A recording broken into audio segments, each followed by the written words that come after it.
नमस्कार दोस्तों। नशा किसी भी चीज का बुरा ही होता है, चाहे वह पैसे का हो या अधिकार का। इंसान ऐसी चीजें करने लगता है जिसे वह कभी खुद नफरत किया करता था। चलिए सुनते हैं एक ऐसी ही कहानी, प्रेमचंद जी की लिखित नशा। ईश्वरी एक बड़े जमींदार का लड़का था और मैं एक गरीब क्लर्क था जिसके पास मेहनत मजदूरी के सिवा और कोई जायदाद न थी। हम दोनों में परस्पर बहसें होती रहती थी। मैं जमींदार की बुराई करता, उन्हें हिंसक पशु और खून चूसने वाली जोंक और वृक्षों की चोटी पर फूलने वाला बांझा कहता। वह जमींदारों का पक्ष लेता, पर स्वभावतः उसका पहलू कमजोर हो जाता था क्योंकि उसके पास जमींदारों के अनुकूल कोई दलील न थी। ये कहना कि सभी मनुष्य बराबर नहीं होते, छोटे बड़े हमेशा होते रहते हैं और होते रहेंगे, लचर दलील थी। किसी मानुषीय या नैतिक नियम से इस व्यवस्था का औचित्य सिद्ध करना कठिन था। मैं इस वाद विवाद की गर्मा गर्मी में अक्सर तेज हो जाता और लगने वाली बातें कह जाता, लेकिन ईश्वरी हार कर भी मुस्कुराता रहता था। मैंने उसे कभी गर्म होते नहीं देखा। शायद इसका कारण ये था कि वह अपने पक्ष की कमजोरी समझता था। नौकरों से वह सीधे मुंह बात न करता था। अमीरों में जो एक बेदर्दी और उदंडता होती है, उसका उसे भी प्रचुर भाग मिला था।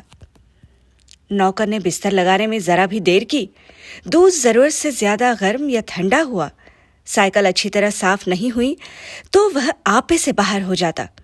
सुस्ती या बदतमीजी उसे जरा भी बर्दाश्त न थी, पर दोस्तों से और विशेषकर मुझसे उसका व्यवहार सौहार्द और नम्रता से भरा होता था। शायद उसकी जगह मैं होता तो मुझ में भी वही कठोरताएं पैदा हो जाती जो उसमें थी, क्योंकि मेरा लोक प्रेम सिद्धांतों पर नहीं, निजी दशाओं पर टिका हुआ था। लेकिन वह मेरी जगह होकर भी शायद अमीर ही रहता, क्योंकि वह प्रकृति से ही विलासी और ऐश्वर्य प्रिय था। अब की दशहरे की छुट्टियों में मैंने निश्चय किया कि घर न जाऊंगा। मेरे पास किराए के लिए रुपए न थे और न मैं घर वालों को तकलीफ देना चाहता था। मैं जानता हूं वे मुझे जो कुछ देते हैं वह उनकी हैसियत से बहुत ज्यादा है।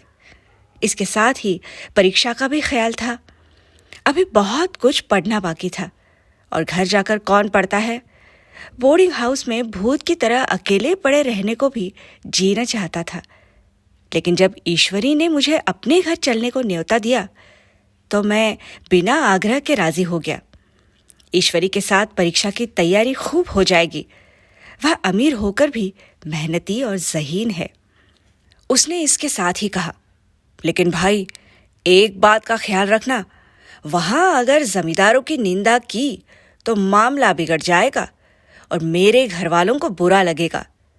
वह लोग तो असामियों पर भी इसी दावे से शासन करते हैं कि ईश्वर ने असामियों को उनकी सेवा के लिए ही पैदा किया है। असामी भी यह समझता है और उसे सुझा दिया जाए कि जमींदार और असामी में कोई मालिक भेद नहीं है तो जमींदारी का कहीं पता न लगे। मैंने कहा, तो क्या तुम समझते हो कि मैं वहां जाकर कुछ और हो जाऊंगा? हाँ, मैं तो यही समझता हूं। तो तुम गलत समझते हो। ईश्वरी ने इसका कोई जवाब न दिया। कदाचित उसने इस मामले को मेरे विवेक पर छोड़ दिया और बहुत अच्छा किया। अगर वह अपनी बात पर अड़ता तो मैं भी जिद पकड़ लेता। सेकंड क्लास तो क्या, मैंने कभी इंटर क्लास में भी सफर न किया था। अब की सेकंड क्लास में सफर करने को सौभाग्य प्राप्त हुआ। गाड़ी तो 9 बजे रात को थी, पर यात्रा के हर्ष में हम शाम को ही स्टेशन जा पहुंचे। कुछ देर इधर उधर सैर करने के बाद रिफ्रेशमेंट रूम में जाकर हम लोगों ने भोजन किया। मेरी वेशभूषा और रंग ढंग से पारखी खानसामों को यह पहचानने में देर न लगी कि मालिक कौन है और पिछलग्गू कौन। लेकिन न जाने मुझे उनकी गुस्साखी बुरी लग रही थी। पैसे ईश्वरी की जेब से गए। शायद मेरे पिता को जो वेतन मिलता है उससे ज्यादा इन खानसामों को इनाम इकराम में मिल जाता हो। एक अठन्नी तो चलते समय ईश्वरी ने ही दी। फिर भी मैं उन सभी से तत्परता और विनय की प्रतीक्षा करता था, जिससे वे ईश्वरी की सेवा कर रहे थे। ईश्वरी के हुक्म पर सब के सब क्यों दौड़ते हैं, लेकिन मैं जो कुछ चीज मांगता हूं तो उतना उत्साह क्यों नहीं दिखाते। मुझे भोजन में कुछ स्वाद न मिला। वह भेद मेरे ध्यान को संपूर्ण रूप से अपनी ओर खींचे हुए था। गाड़ी आई, हम दोनों सवार हुए। खानसामों ने ईश्वरी को सलाम किया, मेरी ओर देखा भी नहीं। ईश्वरी ने कहा, कितने तमीजदार है ये सब, एक हमारे नौकर है कि कोई काम करने का ढंग नहीं। मैंने खट्टे मन से कहा, इसी तरह अगर तुम अपने नौकरों को भी 8 आने रोज इनाम दिया करो तो शायद इससे ज्यादा तमीजदार हो जाए। तो क्या तुम समझते हो ये केवल सब इनाम के लालच से इतना अदब करते हैं? जी नहीं, कदापि नहीं। तमीज और अदब तो इनके रक्त में ही मिल गया है। गाड़ी चली। डाक थी। प्रयाग से चली तो प्रतापगढ़ जाकर रुकी। एक आदमी ने हमारा कमरा खोला। मैं तुरंत चिल्ला उठा, दूसरा दर्जा है, सेकंड क्लास है। उस मुसाफिर ने डिब्बे के अंदर आकर मेरी ओर एक विचित्र उपेक्षा की दृष्टि से देखकर कहा, जी हाँ, सेवक भी इतना समझता है, और बीच वाले बर्थ पर बैठ गया। मुझे इतनी लज्जा आई, कह नहीं सकता। भोर होते होते हम लोग मुरादाबाद पहुंचे। स्टेशन पर कई आदमी हमारा स्वागत करने के लिए खड़े थे। 2 भद्र पुरुष थे। 5 बेगारों ने हमारा सामान उठाया। दोनों भद्र पुरुष पीछे पीछे चले। एक मुसलमान था, रियासत अली, दूसरा ब्राह्मण था, राम हरख। दोनों ने मेरी ओर अपरिचित नेत्रों से देखा, मानो कह रहे हैं, तुम कौए हंस के साथ कैसे? रियासत अली ने ईश्वरी से पूछा, ये बाबू साहब क्या आपके साथ पढ़ते हैं? ईश्वरी ने जवाब दिया, हाँ, साथ पढ़ते भी है और साथ रहते भी है। यो कहिए कि आप ही के बदौलत मैं इलाहाबाद में पढ़ा हूं, नहीं कब का लखनऊ चला आया होता। अब कि मैं इन्हें घसीट लाया। इनके घर से कई तार आ चुके थे, मगर मैंने नहीं में जवाब दिलवा दिया। आखिरी तार तो अर्जेंट था, जिसकी फीस 4 आने प्रति शब्द है, पर यहां से भी उसका जवाब न में ही आया। दोनों सज्जनों ने मेरी ओर चकित नेत्रों से देखा, आतंकित हो जाने की चेष्टा करते हुए जान पड़े। रियासत अली ने अर्धशंका के स्वर में कहा, लेकिन आप बड़े सादे लिबास में रहते हैं। ईश्वरी ने शंका निवारण की, महात्मा गांधी के भक्त है साहब, खद्दर के सिवा कुछ पहनते ही नहीं। पुराने सारे कपड़े जला डाले। यो कहो कि राजा है, 2.5 लाख सालाना की रियासत है, पर आपकी मूरत देखो तो मालूम होता है अभी अनाथालय से पकड़ कर आए हैं। राम हरख बोले, अमीरों का ऐसा स्वभाव बहुत कम देखने में आता है, कोई भाप ही नहीं सकता। रियासत अली ने समर्थन किया, आपने महाराज चांगली को देखा होता तो दांतों तले उंगलियां दबाते। एक गाढ़े की मिर्जई और चमड़ोदे जूते पहने बाजारों में घूमा करते थे। सुनते हैं एक बार बेगार में पकड़े गए थे और उन्हीं ने 10 लाख से कॉलेज खोल दिया। मैं मन में कटा जा रहा था, पर न जाने क्या बात थी कि ये सफेद झूठ उस वक्त मुझे हास्यास्पद न जान पड़ा। उसके प्रत्येक वाक्य के साथ मानो मैं उस कल्पित वैभव के समीपतर आता जाता था। मैं शहसवार नहीं हूं। हाँ, लड़कपन में कई बार लद्दू घोड़ों पर सवार हुआ हूं। यहां देखा तो 2 कलाराज घोड़े हमारे लिए तैयार खड़े थे। मेरी तो जान ही निकल गई। सवार तो हुआ, पर बोटियां कांप रही थी। मैंने चेहरे पर शिकन न पड़ने दिया। घोड़ों को ईश्वरी के पीछे डाल दिया। खैरियत यह हुई कि ईश्वरी ने घोड़ों को तेज न किया, वरना शायद मैं हाथ पांव तुड़वा कर लौटता। संभव है ईश्वरी ने समझ लिया हो कि वह कितने पानी में है। ईश्वरी का घर क्या था? कीला था, कीला। इमाम बाड़े सा फाटक, द्वार पर पहरेदार टहलता हुआ, नौकरों का कोई हिसाब ही नहीं, एक हाथी बंधा हुआ। ईश्वरी ने अपने पिता, चाचा, ताऊ आदि सबसे मेरा परिचय कराया और उसी अतिशयोक्ति के साथ ऐसी हवा बांधी कि कुछ न पूछिए। नौकर चाकर ही नहीं, घर के लोग भी मेरा सम्मान करने लगे। देहात के जमींदार लाखों का मुनाफा, मगर पुलिस कांस्टेबल को भी अफसर समझने वाले। कई महाशय तो मुझे हुजूर हुजूर कहने लगे। जब जरा एकांत हुआ तो मैंने ईश्वरी से कहा, तुम बड़े शैतान हो यार, मेरी मिट्टी के उपलीद रहे हो। ईश्वरी ने सुदृढ़ मुस्कान के साथ कहा, इन गधों के सामने यही चाल जरूरी थी, वरना सीधे मुंह बोलते भी नहीं। जरा देर बाद एक नाई हमारे पांव दबाने आया। कुंवर लोग स्टेशन से आए हैं, थक गए होंगे। ईश्वरी ने मेरी ओर इशारा करके कहा, पहले कुंवर साहब के पांव दबा। मैं चारपाई पर लेटा हुआ था। मेरे जीवन में ऐसा शायद ही कभी हुआ हो कि किसी ने मेरे पांव दबाए हों।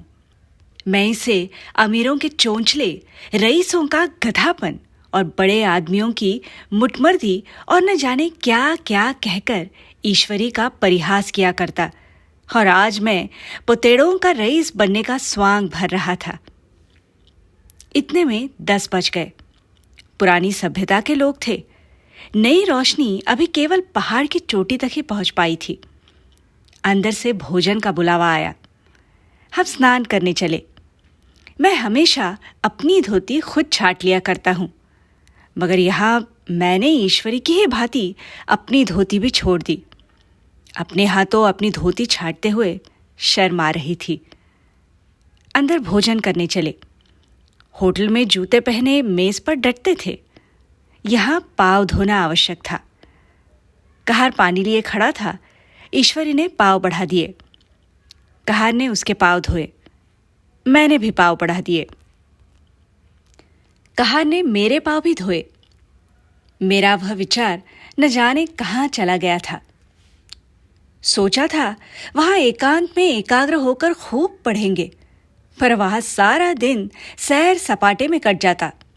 कहीं नदी में बजरे पर सैर कर रहे हैं, कहीं मछलियों या चिड़ियों का शिकार खेल रहे हैं, कहीं पहलवानों की कुश्ती देख रहे हैं, कहीं शतरंज पर जमे हैं। ईश्वरी खूब अंडे मंगवाता और कमरे में स्टोव पर ऑमलेट बनते। नौकरों का एक जत्था हमेशा घेरे रहता। अपने हाथ पांव को हिलाने की कोई जरूरत नहीं, केवल एक जबान हिला देना ही काफी है। नहाने बैठो तो आदमी नहलाने को हाजिर, लेटो तो आदमी पंखा झलने को खड़े। मैं महात्मा गांधी का कुंवर चेला मशहूर था। भीतर से बाहर तक मेरी धाक थी। नाश्ते में जरा भी देर न होने पाए, कहीं कुंवर साहब नाराज न हो जाए, बिछावन ठीक समय पर लग जाए, कुंवर साहब के सोने का समय आ गया। मैं ईश्वरी से भी ज्यादा नाजुक दिमाग बन गया था, या बनने पर मजबूर किया गया था। ईश्वरी अपने हाथ से बिस्तर बिछा ले, लेकिन कुंवर मेहमान अपने हाथों से कैसे अपना बिछावन बिछा सकते हैं? उनकी महानता में बट्टा लग जाएगा। एक दिन सचमुच यही बात हो गई। ईश्वरी घर में थे। शायद अपनी माता से कुछ बातचीत करने में देर हो गई। यहां 10 बज गए। मेरी आंखें नींद से झपक रही थी, मगर बिस्तर कैसे लगाऊं? कुंवर जो ठहरा। कोई 11:30 बजे मेहरा आया। बड़ा मुंह लगा नौकर था। घर के धंधों में मेरा बिस्तर लगाने की उसे सुधि नहीं रही। अब जो याद आई तो भागा हुआ आया। मैंने ऐसी डांट बताई कि उसने भी याद किया होगा। ईश्वरी मेरी डांट सुनकर बाहर निकल आया और बोला, तुमने बहुत अच्छा किया। ये सब हरामखोर इसी व्यवहार के योग्य हैं। इसी तरह ईश्वरी एक दिन एक जगह दावत में गया हुआ था। शाम हो गई, पर लैंप न जला। लैंप मेज पर ही रखा हुआ था। दिया सलाई भी वही थी, लेकिन ईश्वरी खुद कभी लैंप नहीं जलाता। फिर कुंवर साहब कैसे जलाए? मैं झुंझला रहा था। समाचार पत्र आया रखा हुआ था। जी उधर लगा हुआ था, पर लैंप नदारद। दैव योग से उसी वक्त मुंशी रियासत अली आ निकले। मैं उन्हीं पर उबल पड़ा। ऐसी फटकार लगाई कि बेचारा उल्लू हो गया। तुम लोगों को इतनी भी फिक्र नहीं कि लैंप जलवा दो? मालूम नहीं ऐसे कामचोर आदमियों को यहाँ कैसा गुजारा होता है। मेरे यहाँ घंटे भर निर्वाह न हो। रियासत अली ने कांपते हुए हाथों से लैंप जला दिया। वहां एक ठाकुर अक्सर आया करता था। कुछ मनचला आदमी था, महात्मा गांधी का परम भक्त।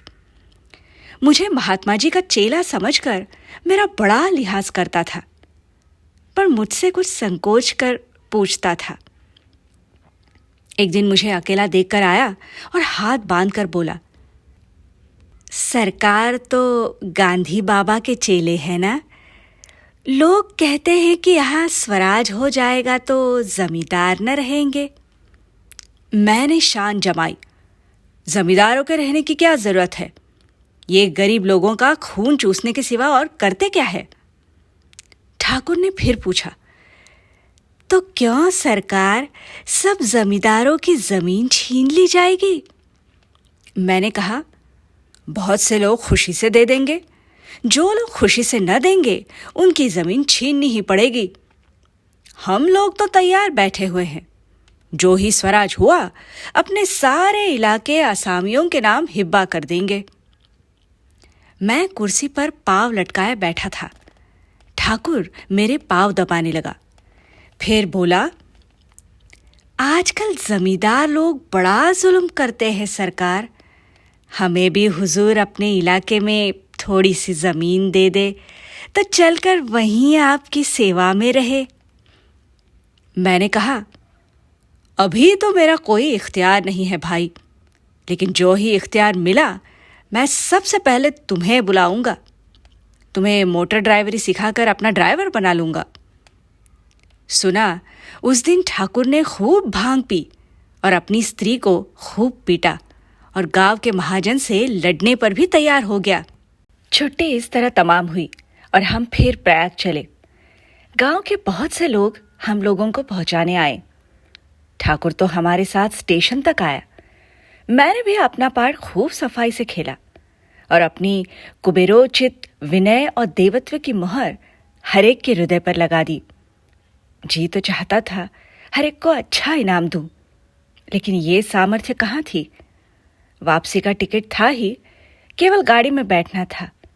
पर गाड़ी आई तो ठसाठस भरी हुई। दुर्गा पूजा की छुट्टियां भोगकर सभी लोग लौट रहे थे। सेकंड क्लास में तिल रखने की जगह नहीं। इंटर क्लास की हालत तो उससे भी बदतर। यह आखिरी गाड़ी थी। किसी तरह रुक न सकते थे। बड़ी मुश्किल से तीसरे दर्जे में जगह मिली। हमारे ऐश्वर्य ने वहां अपना रंग जमा लिया, मगर मुझे उसमें बैठना बुरा लग रहा था। आए थे आराम से लेटे लेटे, जा रहे थे सिकुड़े हुए। पहलू बदलने की भी जगह न थी। कई आदमी पढ़े लिखे भी थे। आपस में अंग्रेजी राज्य की तारीफ करते जा रहे थे। एक महाशय बोले, ऐसा न्याय तो किसी राज्य में नहीं देखा। छोटे बड़े सब बराबर। राजा भी किसी पर अन्याय करे तो अदालत उसकी गर्दन भी दबा देती है। दूसरे सज्जन ने समर्थन किया, अरे साहब, आप खुद बादशाह पर दावा कर सकते हैं। अदालत में बादशाह पर डिग्री हो जाती है।